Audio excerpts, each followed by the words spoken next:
नुकत्याच झालेल्या दसरा मेळाव्यांमधून आपापल्या सोबत असलेल्या शिवसैनिकांना संबोधित करत शिवसेनेच्या दोन्ही गटांच्या प्रमुखांनी विधानसभा निवडणुकीच्या प्रचाराचं रणशिंग फुंकलाय।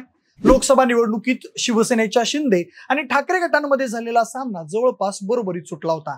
तसेच महाराष्ट्रामधील शिवसेनेची प्रभाव क्षेत्र समजल्या जाणाऱ्या काही भागात ठाकरे गट तर काही भागात शिंदे गट वरचढ ठरला होता। त्यामुळे खरी शिवसेना कोणाची हा प्रश्नही अनुत्तरित राहिला होता। या पार्श्वभूमीवर आता होणारी विधानसभा निवडणूक ही शिवसेनेच्या दोन्ही गटांच्या दृष्टीने अस्तित्वाची निर्णायक लढाई ठरणार आहे। तसेच यामध्ये निर्णायक यश मिळवणारा गट म्हणून जनमान्यता मिळवण्याची चिन्ह आहेत। सध्याची परिस्थिती पाहता शिवसेनेच्या शिंदे गट आणि ठाकरे गट यांच्यामधील ही लढाई कमालीची अटीतडीची होण्याची शक्यता आहे। त्यात एकीकडे मुख्यमंत्रीपद, स्थानिक पातळीवर प्रभावी असलेल्या नेत्यांचा पाठिंबा आणि केंद्रात सत्ता असलेल्या भाजपासारख्या मित्रपक्षाची साथ, त्यामुळे एकनाथ शिंदे यांची ताकद जास्त दिसत आहे। तर दुसरीकडे चहूबाजूंनी अडचणीत सापडलेले आणि तुम्हाला देण्यासारखं माझ्याकडे सध्या काही नाही अशी प्रांजळ कबुली देणारे उद्धव ठाकरे आहेत। मात्र काही बाबी अशा आहेत ज्यामुळे निर्णायक लढाईमध्ये उद्धव ठाकरे एकनाथ शिंदेंना वरचढ ठरण्याची शक्यता आहे। त्याची काही महत्वाची कारणं पुढील प्रमाणे आहेत। नमस्कार, मी प्रथमेश आणि तुम्हाला तर माहितीये आपला विषयच भारी। मंडळी, 2019च्या विधानसभा निवडणुकीत भाजपा आणि शिवसेनेच्या माहितीला स्पष्ट बहुमत मिळालं होतं। मात्र राज्यातील निकालाचं संपूर्ण चित्र स्पष्ट होताच उद्धव ठाकरे यांनी मुख्यमंत्री पदावरून आक्रमक भूमिका घेत भाजपा सोबतची युती तोडली होती। त्यानंतर उद्धव ठाकरे यांनी काँग्रेस आणि राष्ट्रवादी काँग्रेस सोबत मिळून महाविकास आघाडी स्थापन केली। तसेच स्वतः मुख्यमंत्रीपदी विराजमान झाले। उद्धव ठाकरे यांच्या नेतृत्वाखालील सरकारला 2.5 वर्ष पूर्ण होत असतानाच शिवसेनेमध्ये एकनाथ शिंदे यांच्या नेतृत्वाखाली मोठं बंड झालं।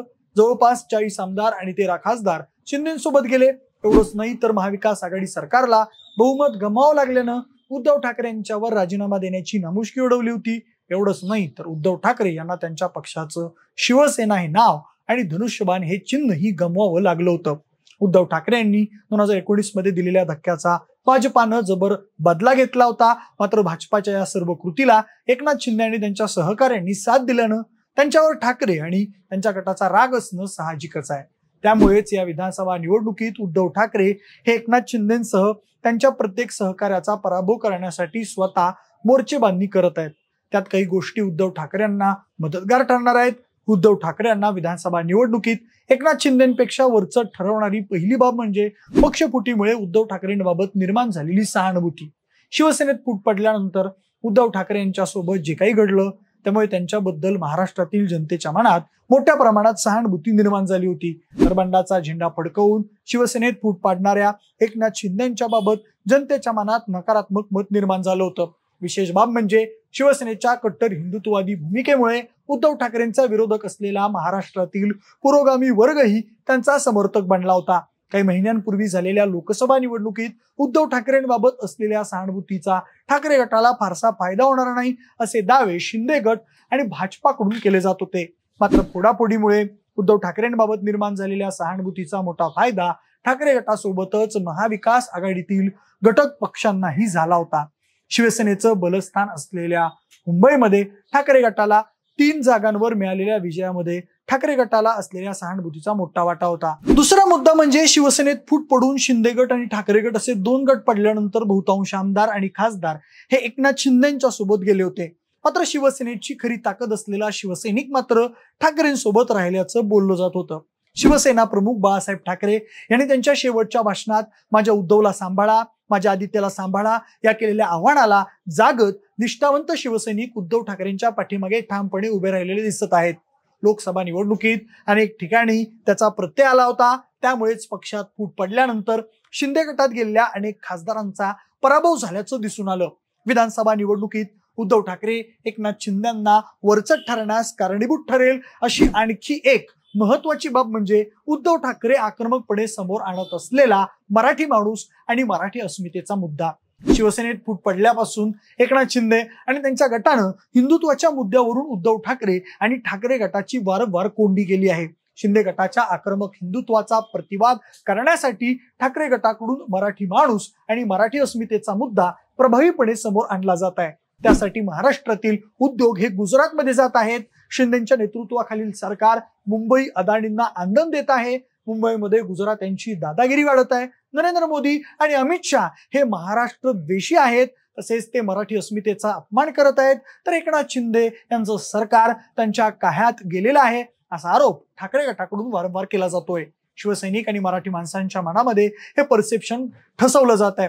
तसेच त्याचा प्रभावही बऱ्यापैकी दिसून येत आहे. त्यामुळे ठाकरे गटाकडून करण्यात येणाऱ्या आरोपांना प्रतिवाद करताना शिंदेची दमछाक होण्याची शक्यता आहे. सध्या पेटलेला मराठा आरक्षणाचा मुद्दाही उद्धव ठाकरेंसाठी विधानसभा निवडणुकीत मोठ्या प्रमाणात फायदेशीर ठरण्याची शक्यता आहे. मराठा आरक्षण आंदोलनाचे नेते मनोज जरांगे पाटील हे विधानसभा निवडणुकीच्या तोंडावर अधिक आक्रमकपणे आपली भूमिका मांडत आहेत. परवाच्या दसरा मेळाव्यात जरांगे पाटील यांनी आरक्षण न मिळाल्यास सरकारला उलटपालट करण्याचा इशाराही दिला होता. ही बाब एकनाथ शिंदे यांची चिंता वाढवणारी तर ठाकरे गटाला बळ देणारी ठरणार आहे.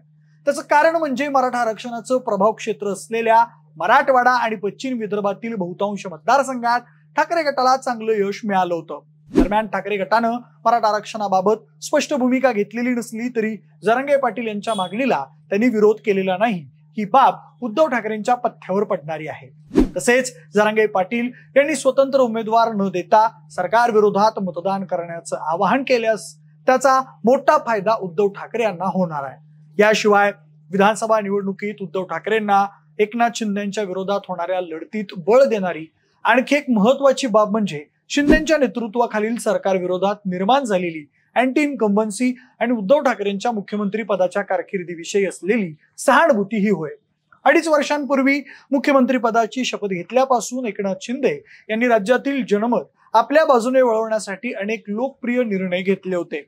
महिलांना एसटी बसमधून अर्ध्या तिकिटात प्रवास करण्याची मुभा, नुकतीच सुरू करण्यात आलेली लाडकी बहीण योजना हा त्याचाच भाग आहे. मात्र या निर्णयांचा शिंदे आणि महायुतीला फारसा फायदा होताना दिसत नाहीये असं जाणकार सांगतायत. काही महिन्यांपूर्वी झालेल्या लोकसभा निवडणुकीत एकनाथ शिंदेच्या निर्णयांच्या धडाक्यानंतरही शिंदे गटासह महायुतीचा पराभव झाला होता. उलट उद्धव ठाकरे यांनी कोरोना काळात मुख्यमंत्री म्हणून केलेल्या कामाची आठवण लोक आजही काढतात. त्याचा विधानसभा निवडणुकीत ठाकरे गटाला मोठ्या प्रमाणात फायदा होऊ शकतो. एवढंच नाही तर नुकत्याच झालेल्या दसरा मेळाव्यामधून उद्धव ठाकरे यांचं नेतृत्व प्रभावीपणे पुढे आणण्याचा प्रयत्न ठाकरे गटाने केला होता.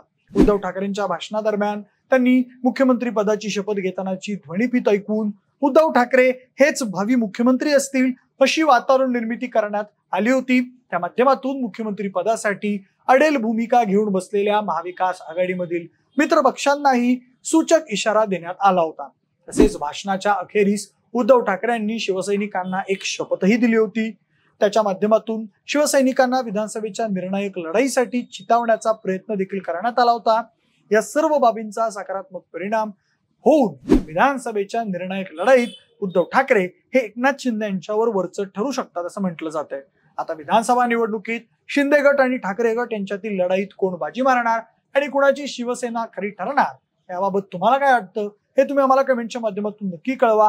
जर हा व्हिडिओ आवडला असेल तर लाईक आणि शेअर करा. सोबतच आपल्या विशेष भारी या युट्यूब चॅनलला देखील सबस्क्राईब करायला अजिबात विसरू नका. धन्यवाद.